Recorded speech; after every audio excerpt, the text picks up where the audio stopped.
Sa mga nanonood po sa atin, magandang araw po sa inyong lahat sa mampanig ng mundo. Itong sasabihin ko, hindi po ito haka-haka, hindi po ito marites, hindi po ito opinion, at hindi po ito teorya. Ito'y totoong nangyayari. Sabi ni Marcos doon sa statement niya, reaction niya doon sa sinabi ni Inday Sara na, di ba, sabi niya may kinausap siyang tao na kapag pinatay siya, iyariin mo itong tatlo. Yung tatlong Judas. Si Bongbong Marcos, alias drug addict number 1. Bangag. Si Lisa Marcos, the first drug pusher lady of the Philippines. At si Idiot Romualdez, Martin Romualdez. Idiot kasi bobo. Maniwala kayo sa akin, kasama ko yan. Congressman siya, congressman din ako, bobo yan, walang alam yan. Good! Anyway, balik muna tayo dito sa kay Inday Sara, yung sinabi niya. Para sa akin, hindi po yun threat kay Marcos. Kasi sinabi naman niya, kapag may nangyari sa kanya, di po ba? Conditional eh. Natandaan ko po, nung pinatay po ng mga pulis yung personal aid ko na si Richard Santillan, habang naglalamay po ako sa kanya sa gabi, sa araw, umiikot po ako dito sa Metro Manila, sa mga radio station, TV station, nagpapa-interview po ako. At tinatanong po ako palagi, hindi ka ba natatakot sa buhay mo? Ito palagi ang sagot ko sa radio, sa TV interview. Hindi po ako hihiga ng kabaong hanggat hindi ko sila bit-bit. So ito yung sabi ko ha, hindi ako hihiga ng kabaong hanggat hindi ko sila bit-bit. Ibig sabihin, kapag may nangyari sa akin, patay din sila. Ito po mga general po ng PNP, mga kernel ng PNP na kalaban ko noong panahon na yon. So ang ibig kong sabihin, ang sinabi ni Inday Sara, sinabi ko na yan noong 2018. Na hindi ako hihiga ng kabaong hanggat hindi ko bitbit yung mga PNP generals at kernel na may kinalaman doon sa pagpatay ng personal aid ko. Pero wala silang nagawa. In other words, yung sinabi ni Inday Sara is a matter of survival. Di po ba? O tingnan ninyo. Sinabi ko, hindi ako hihiga ng kabaong hanggat hindi ko bitbit itong mga general na to, itong mga kernel na to. May kinausap din akong tao, tulad kay Inday Sara, may kinausap din akong tao, pag pinatay ako, patay din to. And I survived. Because yun yung ibig sabihin ko. Tatapakan ko yung karahasan ninyo kapag inunahan niyo ako. That's the context na dapat intindihin natin yung sinabi ni Inday Sara. Di po ba? It is a matter of survival. Kapag pinatay niyo, papatayin ko rin kayo. Amanos tayo. Because alam ni Inday Sara na may panta sa buhay niya. And she should not take it lightly. Kasi drug addict si Mr. Marcos. Drug pusher ang first lady ng Pilipinas na to. At mga manipulador ito, minanipula nila yung eleksyon para makaupo sila sa Malacanang. Believe me, tingnan ninyo, yung paratang ko na nasa affidavit ko, sinagot pa nila? Mahigit 1 taon na? Hindi nila sinagot dahil totoo yun. Anong sinagot ng mga Marcos na to? Sa akin, sinampahan ako ng 4 na disbarment cases. Pinapatanggalan nila ako ng lisensya bilang abogado. O hindi umobra. Ngayong araw, sinulatan ako ng BIR. Ang Bureau of Internal Revenue na naman ang ginamit laban sa akin. Hindi umobra ang IBP, hindi umobra ang Supreme Court. Eto, BIR na naman ang ginamit laban sa akin. Ngayong araw lang. Kung natandaan nyo, may sinulat ako na sinabi ko, inalok ako nitong mag-asawang ito. We will crush the Dutertes. Get out of the pack. Hindi ako sumunod at sinabi ko, I'll just be crushed with the Dutertes. Try me if you can. At ito nga yung sagot nila. Pero mga kababayan, sa halip na matakot, nandito ako sa inyo. Sa inyong harapan para magpakita ng suporta para sa totoong halal ng taong bayan, si Inday Sara Duterte. Ulitin ko, si Marcos, minanipula nila ng kanyang asawa ang Smartmatic para dagdagan ang kanyang boto. Pag dinagdagan mo ang boto, kumuha ka ng boto sa iba, nandaya ka. So walang karapatan si Marcos umupo sa Malacanang, walang karapatan si Marcos magsalita about mandate dahil wala siyang mandato. Hinahamon ko nga itong dalawang asawang bangag si Bongbong Marcos at si Lisa Marcos. Hinahamon ko kayo ulit ngayon. Sagutin nyo yung affidavit ko na minanipula ninyo yung eleksyon ninyo. Mahigit 1 taon na yung affidavit ko nakatiwangwang dyan sa Facebook. Ayaw nyo akong sagutin dahil wala kayong maisasagot. Totoo ang sinasabi ko at pinaninindigan ko yan ngayon. Wala pa noon hanggang ngayon. At pinaninindigan ko rin na sa pagmanipula ng eleksyon, hindi kasali si Inday Sara. So kung ano man ang boto ni Inday Sara, 32 million, totoo yan. Kay Marcos, peke yan. At mantakin nyo. Ang peke pa, ang may lakas loob, mang-api sa totoong halal na taong bayan. Sa totoong pinili ng taong bayan. Di ba? Itong ginagawa nila kay Inday Sara, pang-aapi ito. Kung sinabi niyang kayang pumatay ng presidente, kayang pumatay ng ordinaryong tao.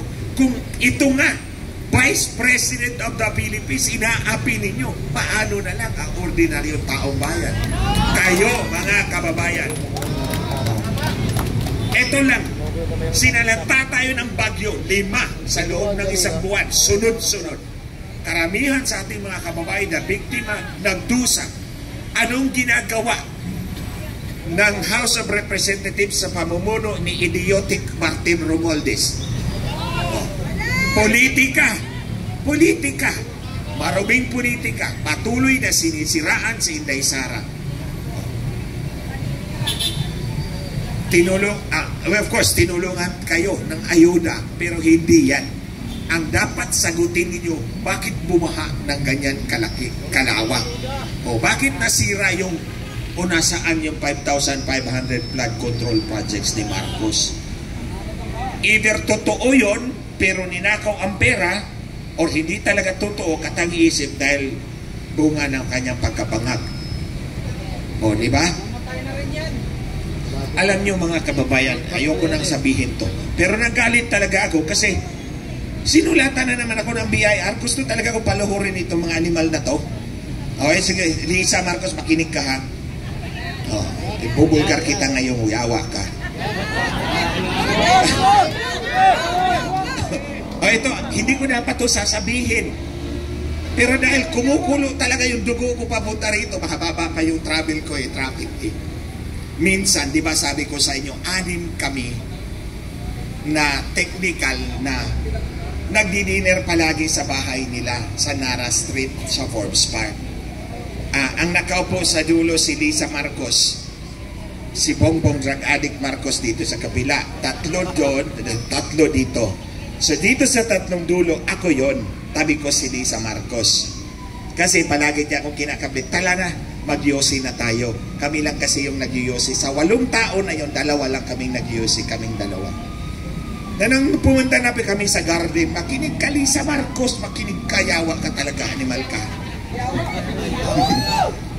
Nag-yosi na kami. Tapos sabi niya, alam mo, pag si Bongit hindi sumunod sa akin, ayoko magpaiyot sa kanya. Siyempre, nasak ako. I-quote niya yan, gawin yung TikTok yan. Ulitin ko. Yan! Alam mo, pag si Bongit hindi sumunod sa akin, si Bongit, si Marcos yun. Ayoko magpaiyot sa kanya. Siyempre, nasyak ako. Pwede ba nagbangag itong babaeng to? Wala namang kasama doon sa kanilang higaan Hindi naman kasama sa kanilang kasalan Ba't mo sasabihin sa akin yan?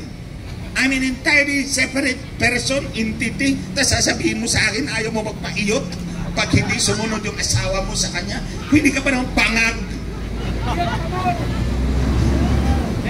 Kaya, nagtatanong nga si Maharlika one time may ano ka ba, may indication ka ba na bangag talaga itong mag-asawa? Hindi ko na lang sinabi kasi ayoko sana. Ayaw kong tantanan itong mga animal na to di vulgar na kita. Lisa, isa pa lang yan ha. Marami pa. Tandaan mo, 6 na taon kang nagdadakdak na ako lang nakakarinig. So, ayan mga kababayan, para malaman ninyo kung gaano kabangag ang utak nitong babaeng bruhang ito. Imagine ka, kung hindi susunod si Bungit sa akin, ayoko magpaiyot sa kanya. Kaya nga paulit-ulit ko sinasabi sa inyo mga kababayan, si Bongbong Marcos, si Bongbong Marcos, alipin talaga yan ni Lisa Marcos. Lahat ng dikta ni Lisa Marcos, susundin ni Bongbong Marcos. Kung hindi siya makaiyot. Attorney, baka ikaw ang type! Hindi naman ako nag-addict para patulan siya. Anyway, mga kababayan, we are faced with a graver issue today. Lahat tayo araw-araw ginagawa natin yung kailangan natin gawin para mabuhay. Pumili tayo ng mga leader natin na sana with a hope na kapag nakaupo sila, they will give us a better future, a better lives, di po ba? Yun naman ang hangarin natin lahat eh. Pero noon, kapag itong taong ito, si Marcos, akala natin totoong nanalo, 31.8 million. Yung pala, minanipula lang pala nila. Siyempre, ang bangag mismo din ang nagsabi na dadayain niyo yung eleksyon. Diba? Si Lisa Marcos din, I have a meeting with the owners of Smartmatic. I need 2 technical guys, but not you because they hate you so much. Kaya paulit-ulit kong sinasabi to dahil itong laban na to between the Marcoses plus the idiot Romualdez and Inday Sara, walang ibang patutunguhan ito kundi manatili ang mga Marcos sa kapangyarihan. Ito yung target nila. Si Inday Sara, alam nila yon. Ito pa, insecure si Marcos kay Inday Sara. Napaka-insecure ni Marcos kay Inday Sara dahil alam niya, ito yung totoong mahal ng taong bayan. Ito yung totoong pinili ng taong bayan. Samantalang siya, kailangan pa niyang mandaya para lang tumapat yung boto niya. O, di ba? O, iba pa yan. Totoo yan. Manggagamit talaga. Manggagamit na walang utang na loob. Ikaw pa, ang may utang na loob na nakatulong sa kanila, leche. Ang sarap suntukin ng mga animal na to. Kung alam ko lang, sinuntok ko na. O, kapal ng mukha. Totoo yan. Ikaw na nga ang nakatulong sa kanila. Ikaw pa may utang na loob na nakatulong ka sa kanila. Parang baliktad talaga yata yung pag-iisip nitong mga bangag na to. Bangag talaga. Diba? Huwag po tayong matakot lumaban sa kanila. Pinapakita ko po yan sa inyo.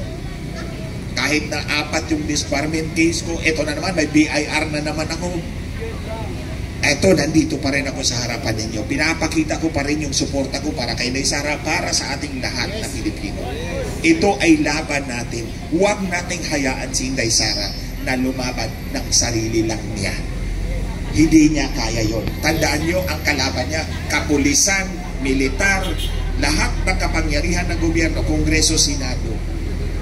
Ang tanging kakampi ni Inday Sara, tayong mga ordinaryong mamamayang Pilipino. Pero tandaan ninyo mga kababayan, nasa kamay ninyo at kamay ko ang totoong kapangyarihan sa bansang ito. Tandaan nyo yan. At the end of the day, tayo pa rin, ordinaryong mamamayang Pilipino ang mananaig at mananalo sa tulong at awa ng Diyos. Pero hindi natin pwedeng hayaan si Inday Sara na lumaban sa kanyang sarili lamang. Siya lang all by herself. Itong ginagawa natin is one step in the right direction. Sa ating mga kababayan online, ipakita po ninyo yung pagsuporta mo para sa ating mga kababayan, para kay Inday Sara. Laban sa mga bangag na to. Walang mandato si Marcos. I do not respect this drug addict as president. I do not even call him president. He is an impostor. At hindi nga lang yan eh. Sinabi ko na nga rin, minanipula din nila yung Korte Suprema para makaupo talaga sa Kristo. Ano talaga sila? Uhaw sila sa kapangyarihan. Kapag ganito, yung karakter ng tao, huwag niyong paniwalaan. Huwag niyong paniwalaan ang taong uhaw na uhaw sa kapangyarihan at gagawin ang lahat ng kabulastugan, makamtan lang, makapture lang ang political power. Hindi ganyan si Inday Sara, di po ba? Di ba sinabi na gusto natin tumakbo sa presidente? Bumaba siya, nag-vice president siya. Yun yung patunay niya na hindi siya uhaw sa kapangyarihan. Samantalang yung isa, si Marcos, minamanipula ang Korte Suprema para lang makaupo bilang vice president. Hindi nga lang siya nagwagi. At ulit, sasabihin ko sa inyo, hindi ito marites dahil ako ang inutosan ni Marcos, ni Lisa Marcos para gawin yun. So, personal knowledge ko yung mga sinasabi ko. Kaya nga walang magawa itong dalawang bangag eh. O, tatakot-takutin lang ako. Akala ka siguro nila matatakot ako sa kanila. Hindi ako matatakot dahil wala na akong takot, matagal na. Naubos na yung takot ko. O, inambos na ako, pinaputukan na ako, pinatay yung personal ego. Wala na akong takot. So that's why I'm here. At ibubulkar ko pa yung iba pa mga pinagsasabihin ni bruha, ikaw bruha, Lisa Marcos, tandaan mo yan. Sige, next time, magpadala ka ulit ng sulat, magbubuking ulit ako ng bago. O, di ba? O, tit for tat, Lisa Marcos. Basta ayaw sumunod ni Bungit sa akin, ayoko magpaiyot sa kanya. Ulit-ulitin ko yan. Okay? Sa mga kababayan, patuloy po nating suportahan ang ating minamahal na Vice President, totoong halal ng taong bayan, laban sa mga impostor na to, sa mga uhaw sa kapangyarihan. Wala po tayong mapapala kung ang mga Marcos ang magpatuloy na mamumuno sa ating bansa. Wala po tayong mapapala. Believe me. Kailangan natin baguhin ang ating gobyerno, patalsikin natin tong impostor na to. Patalsikin natin tong impostor na to. Hindi ako matatakot sasabihin talaga sa inyo. Alam niyo, hindi talaga ako matatakot sasabihin sa inyo na itong impostor na to, patalsikin natin sa kapangyarihan, mula sa kapangyarihan. Dahil wala siyang karapatan, minanipulan niya yung kanyang pagka-presidente. At ulit mga kababayan, ulitin ko, yung sinabi po ni Inday Sara, yung sabi nila ay banta, na sabi ni Marcos, papalagan niya. Hindi po ganun kasama ang ibig sabihin ni Inday Sara. It is a matter of survival. A matter of survival that I know, pag ginamit mo yan, you will survive. Because ginamit ko na yung script na yan dati pa. Oh. Kaya nga sinasabi ko sa inyo, yung sasabihin ko sa inyo ngayon, personal na karanasan ko. Hindi marites, hindi haka-haka, hindi opinion, hindi teorya. Totoong nangyayari sa buhay. So, we take it as that. Huwag po tayong maniwala na nagbantanga talaga si Inday Sara. It's a matter of survival. So, muli, sa mga susunod na araw, babalik na lang po ako rito. Actually, nauna na po ako sa inyong lahat. 4:30 ng hapon nung Saturday, nandito na ako. Pumasok na ako dyan sa veterans. O, hinahanap ko yung mga kasama ko. Kayo, wala pa kayo. Gabi pa yata kayo nagsimula, di ba? Parang gabi pa kayo nagsimula. 4:30, nandun ako sa loob sa may emergency.